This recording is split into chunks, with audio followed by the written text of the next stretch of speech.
Hi there. Welcome back, ladies and gentlemen, to Speak Your Way to the Top. How to craft and deliver a speech everyone remembers, the part two. And when I'm saying everyone, I mean your ex as well. I mean, listen, okay. So I was dating this girl, okay, about 3 years ago. I think back then I had just, I had been like a year and a half into my speaking and coaching career, just about a year, because it's gonna be 5 years now. And I mean, I was experiencing some challenges. I mean, by then I had just gotten out of that failed business that took everything away from me, and I was really definitely like living off my dream. That was my drive, my ambition, everything. And she wouldn't love me for that. Okay, she said like, "Hey man, like I get this dream thing of yours, and I understand you want to be a speaker and a coach and everything, but look, you're not getting much clients, you don't have much money, and I have expenses to cover, and I expect you to do that." She's the one talking. So no, I'm out. Then about 2 weeks after that, after she left me because of that, I got invited to speak at this company, this major company in Asia. And it turns out that she was working at this company. I knew a new job was at this company. And let me tell you something. I got on stage and I milked the talk. All right. Like I milked it. I gave everything I have. She probably was one of my motivation when I saw her in the crowd. And when I finished my talk, everybody was just running to me like, "Hey, Steve, this was very inspiring. We love your story. It's so amazing. Yeah, you give us the strength, the motivation to be more, dream more." And I saw she was standing in the corner looking at me. And when she walked up to me, listen, I turned my back and I walked away as if she was a see-through. Yeah, and listen, I got invited back to this company 2 more times, and she was there to witness that. So listen to me. When I'm saying that you want to craft a speech and deliver it in a way that everybody remembers, I know something about it. Okay, I know something. Now, we had a part one of this, okay? And then the part one, we spoke about some great orators in history. We spoke about Martin Luther King, we spoke about Barack Obama, we spoke about Winston Churchill, Kwame Nkrumah, Patrice Lumumba. Somebody reached out to me after that video that I should add Vladimir Zelensky to it, and he was able to speak on camera, use the power of camera and words to rally his people behind him to fight the resistance, okay, to resist. Well, to please that gentleman, listen, I add to it, okay? And you can go on to scan this barcode if you want to get the slides of the part one. And we also spoke about the perks of being a great orator: persuasion, confidence, leadership skills, critical thinking, being able to listen more, being able to step into your own leadership spirit, how to develop an I am confidence, being able to sell yourself, talk your way into situation, in and out of situations, being able to convey your message in a way that inspire others to be more, dream more, live more. All right. And definitely being able to sell yourself and open more doors. These are the advantages of being a great orator. And then we spoke about the step by steps that you can use to craft a speech. I say speech as in PICTH because the very same principles that you use here are the very same ones that you use when you want to pitch $1 trillion idea. Okay. And then we spoke about the step by steps. How do you stand in front of people to use your body as a communication channel? How do you stand in front of people and use the steps that you make on stage, the way you open your arms, using the three techniques: the chop, the show, and the giving. Giving is opening your arms, the palm of your hands, turn to the top. The chop, when you're making the point, is when you use both your hands straight forward and you make the point, okay, with your fingers stretched. And using the chop, give, yeah, and the third one, using the third technique to deliver, and definitely standing on stage with confidence, okay, standing tall and making eye contact with the audience, cracking jokes sometimes and bringing them back to the topic and using the right terms. But look, we're gonna dive in a little bit more in this here in the part two. So our goal in the part two here is about finding your voice. Now, I am a firm believer and I subscribe to the idea to never let what you want to say get in the way to what your audience need to hear. And this is why before any speaking engagement, you have to do a bit of your homework. You have to understand your audience. Know what is my audience? What it is that they are dealing with. What are the topics that I can cover that can really resonate to them? What are some of the stories that they can see themselves in? So you want to do those work. But when we talk about finding your voice here, this is primary to being a great speaker, because if you are able to merge what your voice is and what your audience need to hear, this is where the crux is. This is where the sweet spot is, because you fulfill, you accomplish your assignment in a great way, and you also serve. That's what we do is all about service. Being able to coach, speak with people, it's service. All right. So listen, you want to do it well by finding your voice, what it is that if you had 5 minutes to speak to 7.7 billion people, what it is that you want to talk about and what do you want them to take away, to go away with. Finding your voice is key. The second part is harnessing storytelling techniques. Okay, listen, doesn't matter how great the story is, if it's told in a crappy way, the story will not have impact. All right, it's very saying that you can have beauty within, but if you don't know how to bring that beauty about, okay, I mean, and women know how to do that very well. I mean, they can really mislead you right now. You look at her somehow in the morning and in the evening, she just changed, transformed, right?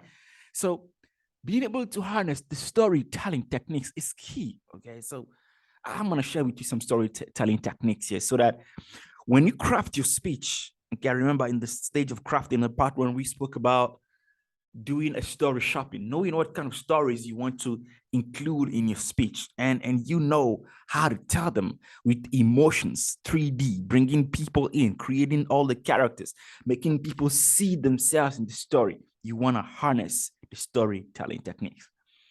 And then the third part is being able to deliver your speech in a memorable way. So how do you do that? We're going to talk about that. How do you deliver your speech in a memorable way?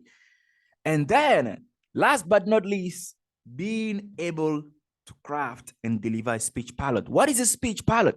A speech pilot is one of those speech that after you found your voice, and then you decide which niche you want to focus in, which I'm gonna share with you. How do you find that? But that's mostly in my program that we're gonna talk about later. How do you craft a speech pilot? That speech that you are identified by. Okay, that speech that when people talk about you, they remember the words, they remember the quote, they remember your body language, they remember your tone, they remember the emotions. That speech palette, that speech by which your brand is identified by. Now, you can do hundreds of speech, but when I tell you about Les Brown right now, you remember that. It's all about you've got to be hungry. You're gonna remember that. It's all about how he went from Liberty City, being born in an abandoned building on the floor, to becoming a speaker, massive one on the global stage, being paid $150,000 for a speaking engagement. All right. If I tell you about Tony Robbins, then you tell me about how when he was broke, he walked into that cafe with seeing that boy and he emptied his pocket and threw everything he had on the table. All right. And now look at he is. So I'm saying there is a speech signature. Now, even though you're going to talk about different topics and cover, all kind of topics: leadership, motivation, transformation, organization, culture, you name it. There's always a speech that represents what your values are, who you stand for as a speaker. Okay, now let us dive in this part here, which is about crafting your speech. Okay, but this one again is just a little retouch, okay, on what we spoke about before. In the part one, right? Which is the reason why I bring this slide back is because this or slide that's going to follow is, with this one, they're actually connected. Okay, so crafting your speech is entirely depending on finding your voice. So remember, we said that the first goal is in this part two is about finding your voice, right? So let's talk about finding your voice, the speaker's voice. Okay. So being able to find your voice, it's like discovering what your identity is in the speaking world. Now, I'm sure you've heard about identity crisis before. A lot of people do have it. And when you have identity crisis, almost everything you do in life does not make sense. You struggle because you don't feel you belong to anywhere. You feel that you are always in the wrong place at the wrong time. You feel that you don't have the right people around you. Now, that is the same principle that governs the speaking world. So, being able to find your voice is basically finding your identity within the speaking space. And that is what you identify by. That is what is going to enable you at a later stage to know that this is how I want to speak. This is what I want to speak about. Now, even if you don't want to make a speaking career, finding your voice still, it enables you to have a direction towards whatever presentation you craft in the corporate world or for a sales pitch. So as a salesperson, you want to know what is the principle that I want to govern my sales pitches.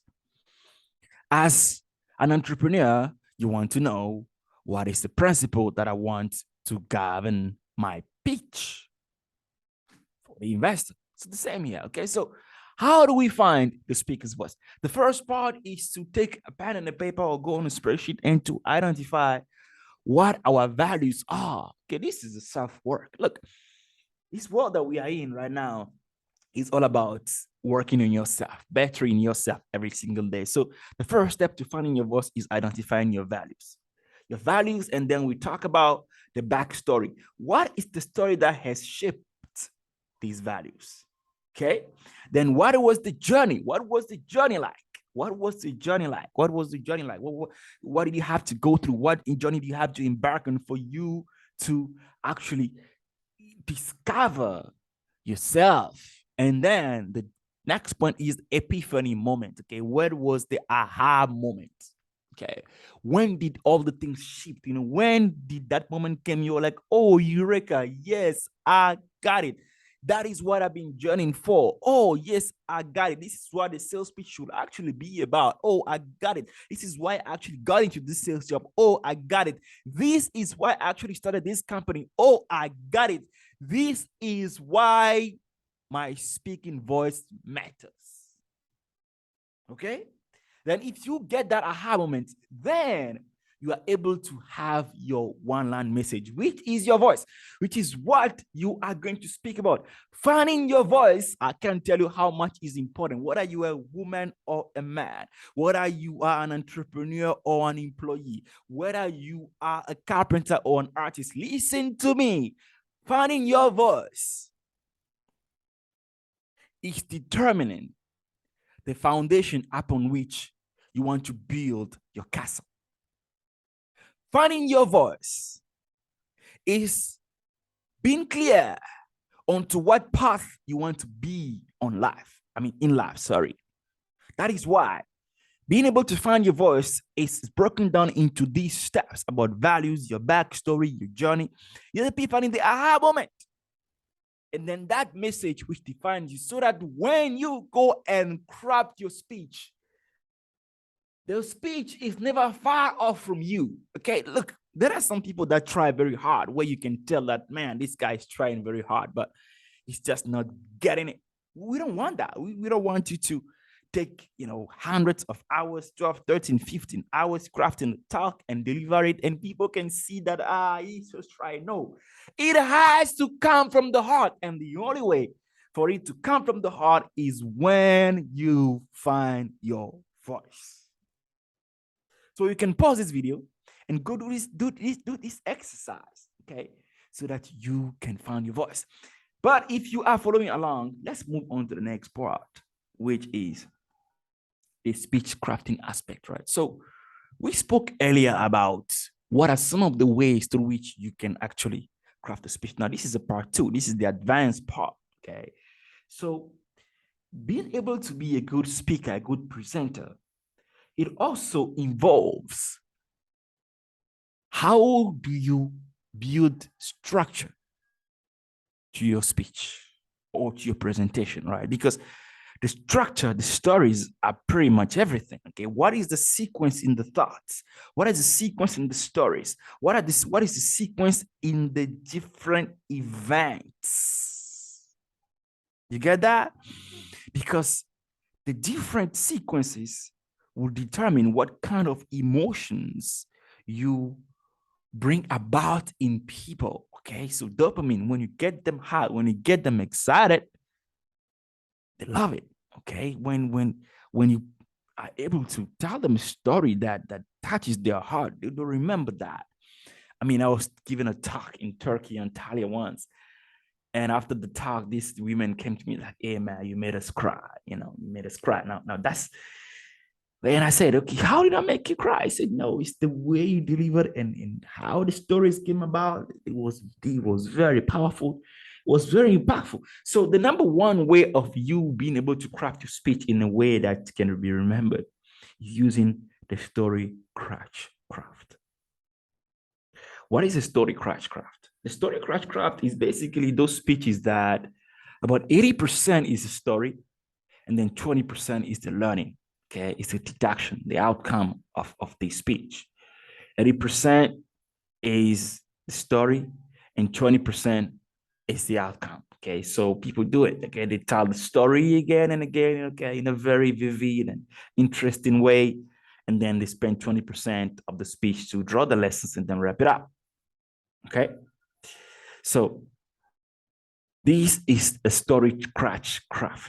Okay, we're gonna talk about storytelling very soon, so just hang in that.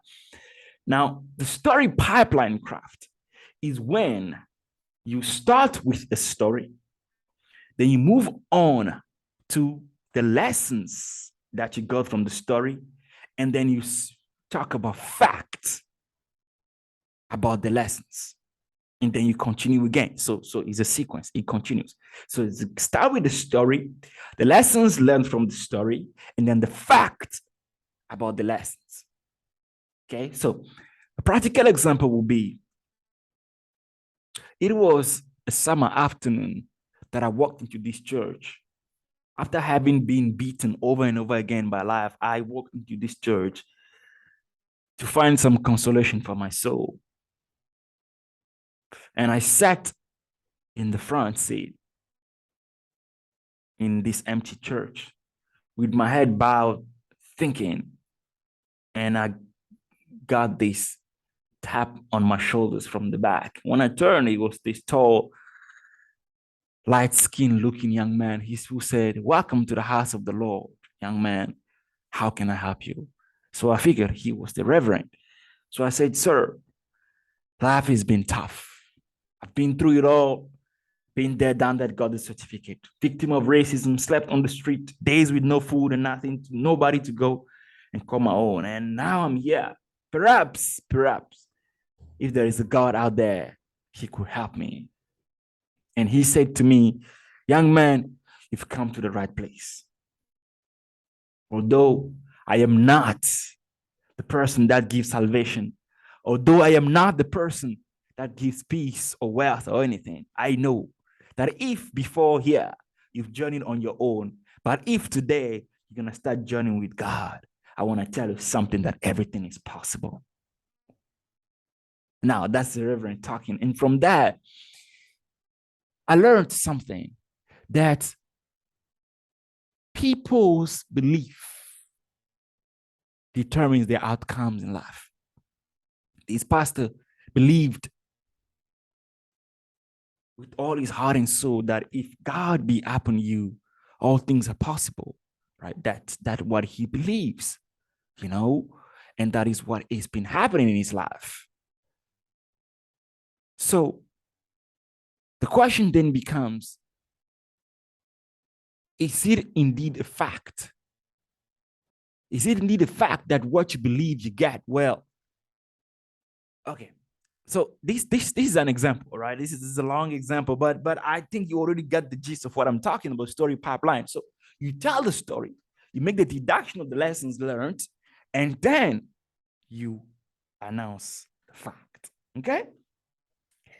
The third point is the academic craft. The academic craft, personally, not my favorite because it's very boring. This is where you fill up your speech with researches and citations and books and references. Okay.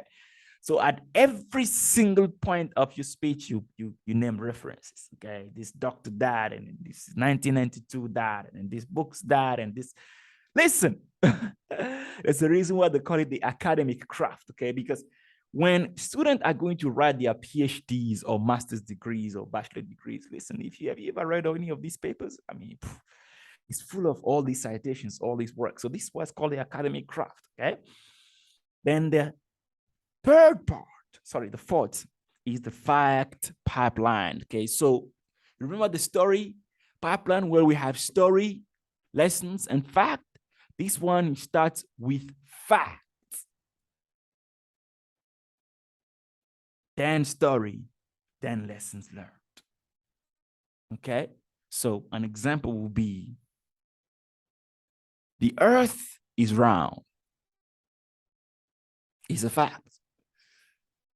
When you throw a seed in the ground, it has to die in order to give birth to a new tree. That is a fact. Now, 3 years ago, I had lost my momentum. I'm giving an example here, right? Don't quote me for it. 3 years ago, I had lost my momentum. I had lost it all. But it's only until the time that I took time to myself, thought about it, thought it through, re-strategized, went back to make the jump again. Only then things started working out for me because I had to go in the ground as a seed and come back up brand new. So what do we learn from that? We learn from that it's not every downside in life that draws us backwards. Some downside can also give us new purpose, new directions, right? You see, so that is an example of fact pipeline. I started with facts, then I told the story, then I made the deductions, right? So you want to use those techniques in your delivery because it helps. Why? Because it enables the mind of the listener to follow you, okay, to be projected into this world of wonders where their brain can work because they are sitting and listening or watching you, or they're observing what you're doing. Now, their mind is able to be thrown into a world where they can really absorb your message. Okay?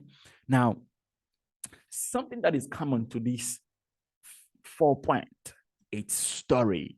Okay? People don't remember facts, but they remember stories. The very same way they don't remember a fact, but they remember how you made them feel. Okay, how you made them feel. How did you make their emotions? Were they very happy? Were they very sad? People are tied to their emotions. That's why they say that people buy because of their emotions, and it justifies with logic. Okay, so that means stories is what is enabled to really bring about the emotions in people. So the question then becomes, how do you tell a story? How do you include a story? Tell the story in a way that actually is memorable, in a way that revive in people all these emotions so that your speech can indeed be memorable. Now,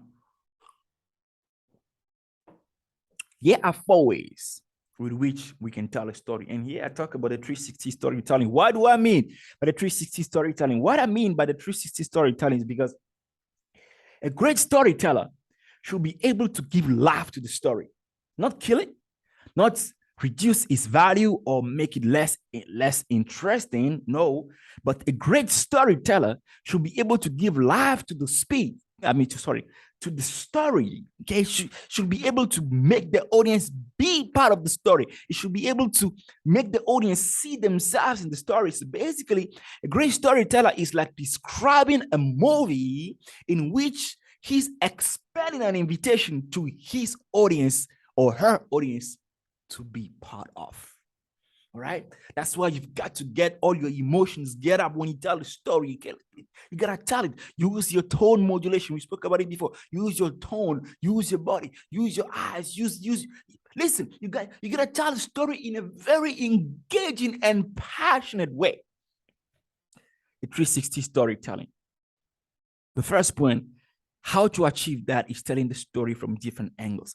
Now you can understand, okay? So when I say give life to a story, now this is very interesting. Okay, it's actually my favorite, because in a story, when we tell stories, we always tell story from a particular perspective. And when we tell a story from a particular perspective, we don't give life, or we don't owe voice. Okay, sorry, we don't lend voice to all the characters in the story. For example, we tell the story of a young man and an old man that were traveling with a mule. And they were walking with the mule, and people saw them. And people were like, oh, what's wrong with these people? Why are they walking when they have a mule? And the old man was like, hey, young man, just, you know what? You climb on the mule and I'll walk you all. Okay, just go. And when they did it, people saw them and people were like, oh, look at this young man abusing this old man. Like, what's wrong with these people? You know, and then they're like, you know what? Let's change it. Okay, I'm young. Let me, you go on the back of the mule and let me walk you up. People saw them and people were like, whoa, look at this old man abusing this young man. This is terrible. So they both decided that, look, if that's the case, let us carry the mule on our back. And people saw them. They're like, oh, look at these foolish people. They have a mule and then they're carrying. Okay, so the moral of the story basically is not to care about what anybody says. Now, here's the thing. The characters in this story is an old man, young man, a mule, and what people say. Okay? Now, if I want to tell the story from a different perspective, then I can bring in right now the mother of the mule. Oh man, this is, I mean, when you go to storytelling classes, like these things really mess up with your mind. Now follow me, okay? If I want to tell the story from a different perspective, different angle, from a different character, I can tell the story now from the perspective of the mother of the mule, of when they decided to carry the mule on their back. The mother was like, but don't do it. This has happened to me before. People always talk. Don't just do it. Okay. Now, what am I trying to bring about here? What I'm trying to bring about here is, as a storyteller, you've got to be aware that there are always characters that are playing in the story you want to tell that you are most likely going to ignore. So depending on the point you want to bring home, depending on the impact you want to have on your audience, look carefully to your speech and identify these characters that perhaps you have forgotten about that you could lend your voice to. Okay? The next point is using the cliffhanger, the suspense method. Okay, this is where you basically are trying to bring about, okay, or increase the cortisol, the cortisol level. The cortisol is a chemical in the body of people. Okay, this is where you get people hooked. Okay, where you tell them the story of how you went looking for a job, and when you walked in there, fully dressed, good looking, that receptionist was that. She looked at you. She was like, "Hey, man, you look good. Are you here for the interview?" You said, "Yes." And she said, "Oh, hang on, take a seat. I'm going to give you a letter that my boss left for you. But the content, I tell you now, is very intriguing." And the story is over. Okay. Now, yes, guess what happened? When I said the content is very intriguing, your mind is like, okay, what's the content? Okay. What's the content of this letter? All right. So there you go. Right. So being able to create suspense, okay, in your story, it sends the mind of people to travel, to wander, to follow you. Okay. You got them where you want them. All right. Then the next part is the dopamine. The dopamine is what makes people relax, creative. Okay, it's what get them pretty much excited. Okay, this is where you use the tone of your voice. You tell them that, whoa, that day was so exciting. I mean, when I opened that letter without even an interview, I was told that I was hired. I was like, wow. And I went back home. I dressed up the following morning and I arrived and I started my job. And let me tell you something, a year from then, I got promoted to becoming a national manager. How exciting. Do you get that? Now, this is where you basically build the excitement, the creativity. Now, this is where people actually feel relaxed and people, they want to listen more, okay? Because why? You put a smile on their face, their brain is going like, wow, it's giving all this light. And then the fourth, yet very important part is being able to build trust, creating empathy. Now, the reason why it's so important that in your phases of telling a story, you don't forget to include this part is because it makes the audience look at you differently. It makes the audience look at you as a human being. Remember, we said before in the part one that when you stand on stage, people look at you as an authority. But if there is too much of that, your message does not land and your impact will not be made. So to level that playing field is when you tell a story, a vulnerable story about yourself. Okay, and you have to learn how to dive deep in those emotions by yourself because you want to tell that story without necessarily breaking down, because that story is going to enable you to build the trust and bring about this chemical called the oxytocin, okay, that makes people feel that they can trust you.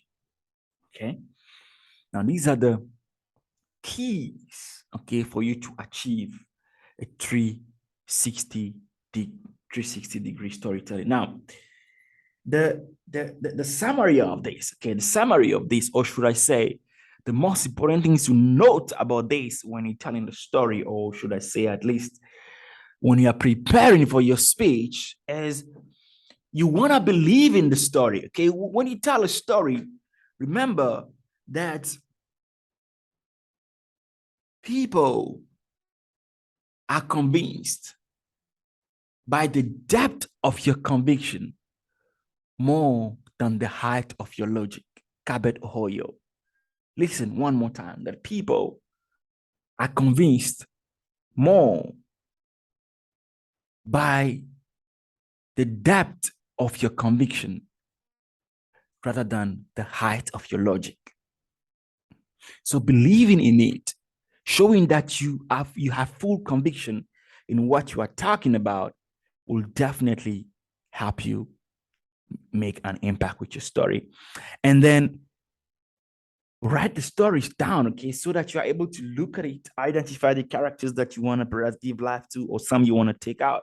This really help, okay? And index the stories. We spoke about doing a story shopping. So time to time, if you're around, if you're a presenter or a salesperson or a speaker or an aspiring speaker, have an index of all these stories, so that when time comes for you to go to work, you can just go in there and just pick a story, index them, okay? Just have a document, okay, of which we have all these stories. If you don't want to type all of them out, you can just write one liner so that when you look at it, boom, it reminds you of the story, okay? Now, the next point is in the speech delivering aspect. Now, remember, this part 2 is all about advanced techniques, right? So I spoke extensively earlier about the body language, the hand gestures, okay? Now, what I want to hammer on here when it comes to the body language and the hand gestures is that in CIA, by looking at your body, experts can make whether you are lying or you are telling the truth. Even if you are a mute person, even if you don't say a word, they can just make that up, okay? Now, what am I trying to get at? What am I trying to say? What I'm trying to say is that for you to make your speech even more inspiring, for you to even make your speech more empowering, for you to even make your speech more memorable, more impactful, you've got to make the full use of your body and your hand gestures. How do you do that? It's by being like a fish in a pond when you are on stage. You want to feel comfortable. That is why you want to do the self-work before you stand on stage. Prepare. Go scream your lungs out if you want to. Jump on the trampoline if you want to. Put yourself in that frame of mind. Use the Superman pose method, okay? Listen. Calibrate yourself in a way that enables you to use your body in a friendly, welcoming, exciting, and enthusiastic way so that people can drop down all their walls. Now, believe it or not, but everybody has walls, okay? Like, especially when it comes to making a presentation, I guess everybody, is keen, curious to know, okay, what you're gonna bring on the table. So use your body to make some fun and to get excited, all right? So that you can get your message through. The second point is choosing the right words. Now, this is so important. Why? Because now, depending on your background, depending on your value system, depending on the things you've been through in life, there are some words that just attract us more than others. There are some words that we can relate to quicker more than others. There are some words that quickly tap into our subconscious more than others. And what you want to do is knowing your audience and being able to use those words in your speech. Why? Because that's what they are going to talk about. So you want to be a fly in their conversations and know what are the words they use, and you want to use those. Those are keywords. What happens when we want to do search engine optimization? When we want to rank ourselves on top of Google, what do? We use keywords so that when people of that audience come search for those words, we appear in the first searches. The same rule apply here. When you want to make sure that your speech is unforgettable, it's memorable, people remember it, it makes an impact, you want to use the words in the vocabulary, in the dictionary of these people. So find out what are their keywords and include those in your speech. Third point, use of props. Now, I mean, there's nobody that I've seen use more props than Mike Todd. Okay, Mike Todd is a pastor. Okay, he's a great speaker too. I mean, this guy uses props a lot. I mean, he goes like extensive miles. You should check him out on YouTube and see some of his videos. Okay, I mean, like, he goes extensive miles, and I mean, like, he brings on stage dust beans and balls and bench presses. And listen, okay, like he's the king of props, guys. So what the advantage with props is, it it really helps you when you are trying to describe something, because since people think in images, when using a prop, you really help them make the connection. So their brains therefore work less. So it enables them to connect with your message even more. Okay. So, and there are different ways to use props. Okay. There are many ways. Now, if you are able to use props, then good for you. So particularly, I don't use props because I can tell my story in a way that people can see it, believe it, and look into it, see themselves in it. But please be my guest. Use of props really helps. Use some, I don't know, it's a canvas or a pen and a paper. Use something that you can help support your speech with. And the fourth part, this is by T.D. Jakes, one of the greatest communicators ever of our time, the pregnant pause, the pause of suspense. You see what I did there? That pause that gives birth to your next grand idea. Knowing when and how to pause is critical to the success of your speech. You can't just be the speaker or the presenter or the salesperson that speak all the time. I mean, there's a girl in my community, where I train and coach speakers. I mean, this girl, she does great speeches, but she doesn't know when to stop. Okay, she talks and talks and talks, and then makes the point, and then he said, "But,"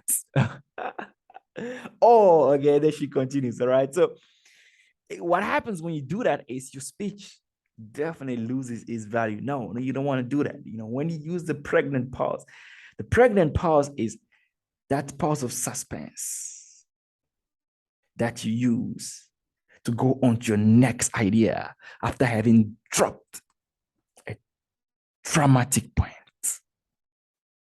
Example.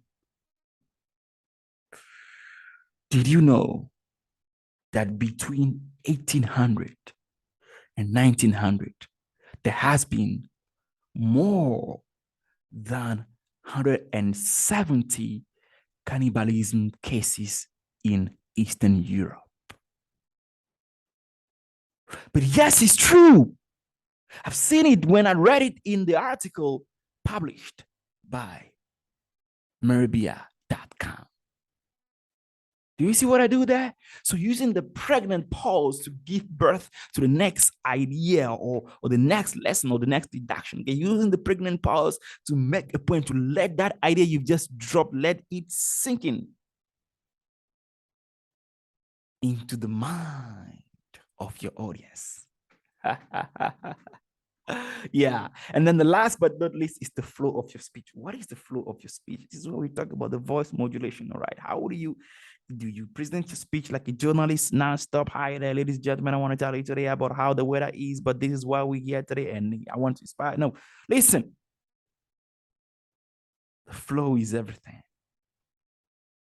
The flow is a current by which your speech flows smoothly, right, into the mind of your audience. The flow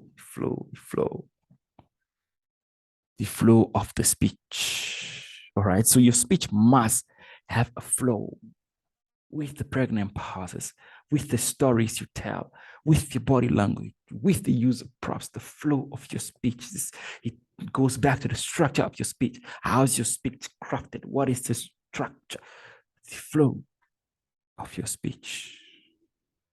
So be wary as to what the flow of your speech is so that you are able to speak your way to the top. What you see here, ladies and gentlemen, is basically my program, Speak Your Way to the Top, how to craft and deliver a speech everybody remembers. Listen, this program is an 8-week program that speakers, coaches, presenters, salespeople go through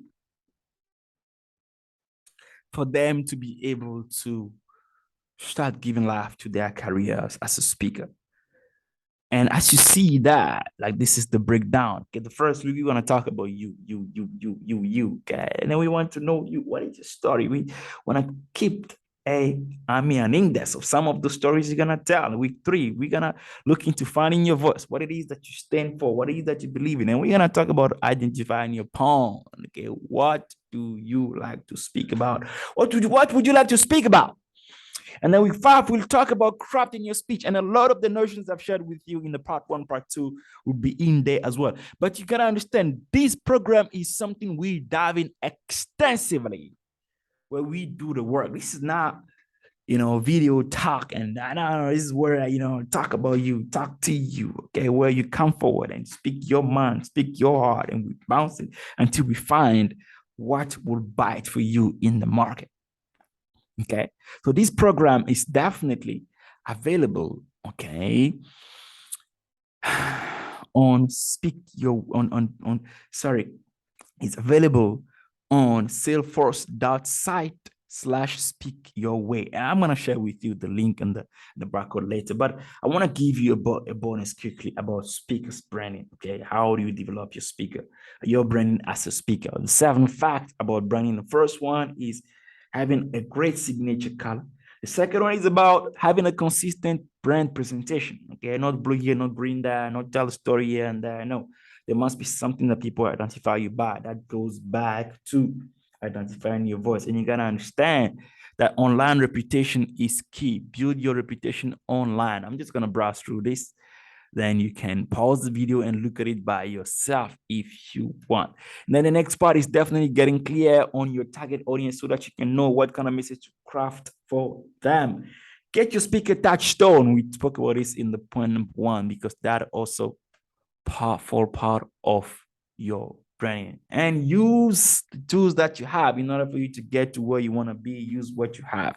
We don't get in life what we have or what we want. We get in life who we are. So build an image for yourself. And please join me on Speak Your Way to the Top program, okay? I'll be excited. I'm looking for people I can build Salesforce.site with. I'm looking for people that want to unleash their voice, that can hear me in their heart of mind, that know they've got something to say and they want to say it to the entire world. Please join my program and let us work together so that I can be your coach in finding your voice, so that I can be your coach in crafting speech. Everybody remember, so that I can be your coach as to how you can brand yourself out there and become a speaker that everybody remembers. All right? If you like this video, like it, comment, and share, because you are great, you are awesome, you are fantastic. And start speaking your way to the top today, ladies and gentlemen. My name is Stephen Dossou, all the way from Togo, Togo.